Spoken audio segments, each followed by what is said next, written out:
Ethan Allen was born January 31st, 1738, in Litchfield, Connecticut.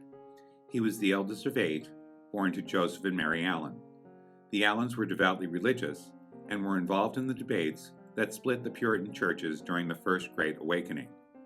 The Allens disliked the innovations being discussed and relocated to Cornwall to continue practicing the old Puritan religion.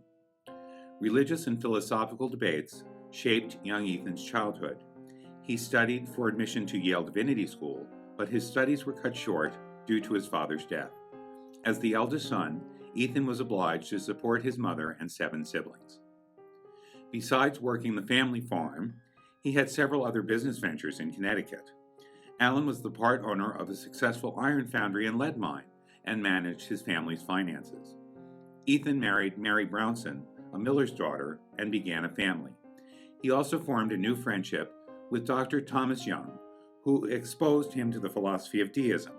This philosophy was highly adversarial to the religious establishment of New England, but Ethan took to it and was not shy about publicly expressing his views. Ethan had to relocate several times as his pugnacious disposition, contrarian ways, and tendency to use strong language found him exiled from 2 towns in Connecticut and Massachusetts. After being forced out of Northampton, Massachusetts, Ethan became a commercial hunter, which required him to travel for months at a time. It was on one of these hunting trips that he first came to Vermont.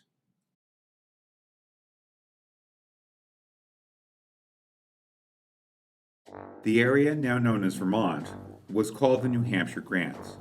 From 1740 to 1770, New Hampshire, with dubious legal authority, chartered towns in the area and sold land plots to settlers, which New York contested. The Crown ruled in favor of New York, putting the status of the New Hampshire settlers in question. This was further complicated when New York refused to honor New Hampshire titles unless a high fee was paid to confirm them. When New York's government took steps to begin evictions of settlers who either refused or could not afford the fees, resistance began. Ethan Allen had earned enough money to purchase a home and land in Vermont in 1770. He and his brothers formed a land speculation business known as the Onion River Land Company, which would eventually hold title to 65,000 acres of land in Vermont. These purchases were all based on New Hampshire titles, giving him a major stake in the conflict. After attempts to settle the matter in court failed, a number of New Hampshire settlers formed a militia to protect their land claims. In Albany, this militia was pejoratively called the Bennington Mob, later becoming known as the Green Mountain Boys. Ethan Allen was elected their first Colonel Commandant. For the next 5 years, the Green Mountain Boys were thorns in the sides of New York authorities. Any attempts by New York to establish control over the New Hampshire grants or any attempt by Yorkers to claim land was met with resistance. Surveyors were driven off, settlers forced to leave, and sheriffs who attempted to evict New Hampshire grantsmen had to contend with armed Green Mountain Boys. Ethan Allen, as well as several other leaders, were declared outlaws by New York and had warrants issued for their arrests. This rebellion would later be caught up in a much larger one.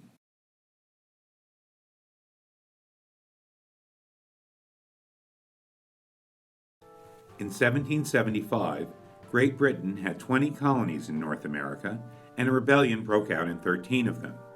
As British troops moved through Massachusetts, confiscating supplies of weapons and powder and skirmishing with colonial militia, alarm spread through New England. Patriot leaders looked at the heavily armed forts along Lake Champlain as a source of arms and munitions. The Massachusetts and Connecticut Committees of Safety made plans to capture Fort Ticonderoga and asked Ethan and his Green Mountain Boys to assist. 60 Connecticut and Massachusetts men gathered at Hand's Cove in Shoreham with nearly 230 Green Mountain Boys and planned a dawn raid on May 10, 1775. The night before, Benedict Arnold arrived, carrying a commission from Massachusetts, and declared himself in command. Many of the assembled men mocked Arnold and refused his orders, but Allen and Arnold agreed to share command. At 4 a.m. on May 10th, Allen and Arnold made the decision to attack with only a fraction of their army as insufficient boats were at hand and weather conditions made the crossing slow and treacherous. At dawn, the fort was easily taken, as the sleeping garrison of a mere 50 men was totally surprised and in fact had not received official word that a rebellion had commenced. The following day, Crown Point, another British fort a few miles to the north, was also taken, with little resistance by a detachment of Green Mountain Boys led by Seth Warner. The capture of these two forts secured protection from the British to the north and provided much needed cannon for the fledgling Continental Army. On June 23, 1775, Ethan Allen and Seth Warner appeared before the Continental Congress, telling them about the capture of Fort Ticonderoga, the cannon, and the military situation on the ground. Congress then recognized the Green Mountain Boys as an official regiment of the Continental Army, with Ethan Allen as its first commander. Despite leaving Philadelphia with a commission, political factions in Vermont had other ideas. While a great number of people supported Ethan Allen, many also did not like his constant posturing against New York, his divergent religious views, or his opportunism, preferring the more level-headed and devoutly religious Seth Warner. Warner was elected the commander of the new Continental Regiment, and Ethan's brothers all given commissions, but Ethan was not. The rejection had been engineered in part by the Northern Departmental Commander, Philip Schuyler, who did not care for Ethan Allen and had been part of the same New York Assembly that had declared him an outlaw. Ethan Allen volunteered to remain on, and Schuyler eventually consented to his acting as a scout. Schuyler ceded command to Richard Montgomery due to illness in September 1775. During this time, Ethan was acting as a scout and recruiting Quebecois to support the American cause. Frustrated by delays during the summer, Ethan decided on his own initiative and in his own impulsive fashion to attack well-prepared and forewarned Montreal on September 25, 1775, with 130 men.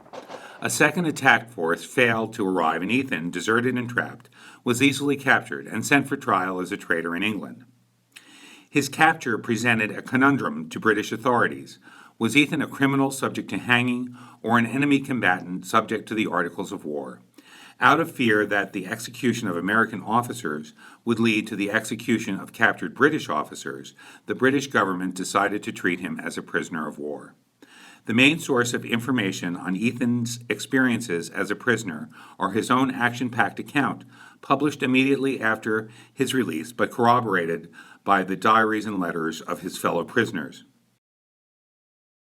His fortunes as a prisoner were most favorable when he was incarcerated briefly in Pendennis Castle, Cornwall, and on his return voyage when the citizens of Cork, Ireland, greeted him. At times he suffered greatly, particularly on board prison ships, where he dealt with disease, beatings, and being chained to the bulkhead for days on end. His health suffered greatly during this period. Losing a significant amount of weight, he looked haggard by the time he was finally repatriated, after 954 days in captivity in the spring of 1778, in exchange for the release of a British colonel who was a member of Parliament. Ethan Allen reported to George Washington at Valley Forge and was given a brevet commission and a pension in recognition of his service.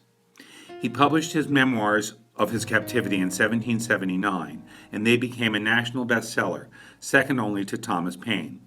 Ethan returned home to Vermont, which had declared itself an independent state and had been pursuing two separate struggles against New York and the British Empire.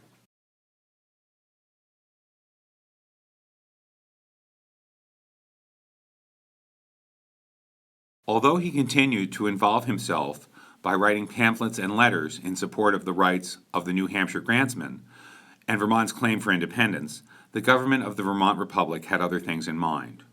At the request of Vermont Governor Thomas Chittenden, Ethan Allen, Ira Allen, and several other men opened negotiations with the representative of Frederick Haldimand, the Governor General of Canada.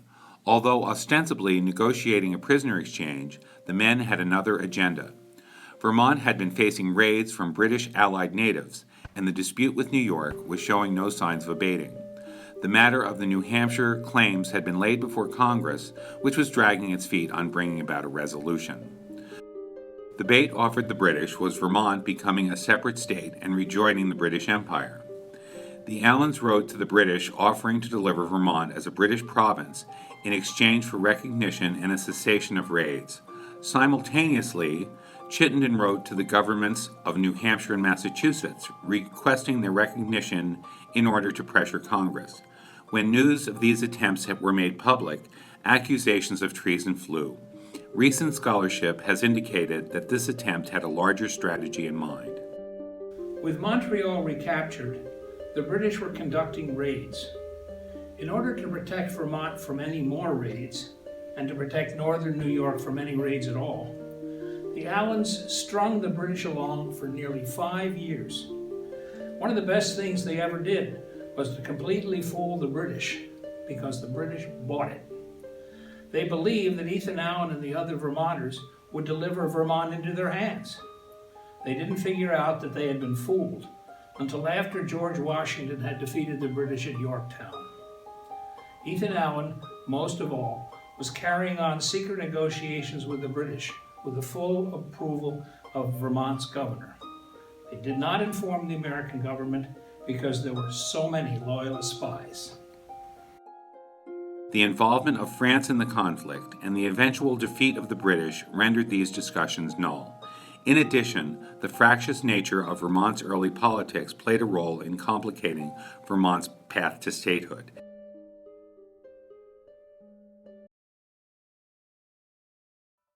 In June 1783, Ethan's wife Mary died of tuberculosis. 6 months later, he met a young widow who was boarding with his friend Stephen Bradley. Frances Montresor Brush Buchanan was the illegitimate daughter of a British Army engineer, Major John Montresor. She had been raised by her uncle, Loyalist Crean Brush, and was well educated in botany, music, languages, and literature. At 16, she had been married to a British naval officer who perished in a battle with an American privateer. Despite her Loyalist family, Ethan was quite taken with Frances, who was nicknamed Fanny. After a brief courtship, they were married in 1784. Ethan also contented himself with rewriting a philosophical work begun in earlier years with his deist friend, Dr. Thomas Young of Salisbury. In 1785, his Reason, the Only Oracle of Man, was published. The book was a financial disaster and not well received, probably because its ideas were as controversial as its author. It most clearly reflected his personality as a freethinker and an independent spirit. Major portions of the book were commentaries and criticisms of the Bible, organized religion in general, and the clerical establishment. He postulated natural law and the idea of a good God in harmony with nature, hardly ideas that would endear him to the New England religious establishment. If mankind would dare to exercise their reason as freely on those divine topics as they do in the common concerns of life, they would, in a great measure, rid themselves of their blindness and superstition, gain more exalted ideas of God and their obligations to Him and one another, and be proportionately delighted and blessed with the views of His moral government. While the book was not successful in its own time, it was found to have influenced transcendental thought so popular in the 19th century. The last 5 years of Ethan's life were his most tranquil. He and his second wife, Fanny, moved to a home on their property in the Burlington Intervale. Ethan concentrated on farming and writing and died in February 1789. He was bringing a load of hay home from his cousin's house in South Hero when he suffered a stroke and fell into a coma, dying in the night. The issue of the New Hampshire grants was finally settled when Vermont was admitted to the Union in February 1791.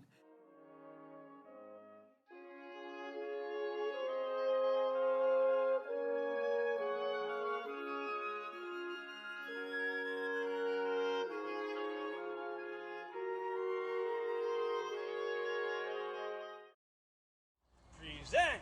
Step way up. There you go. Fire! There.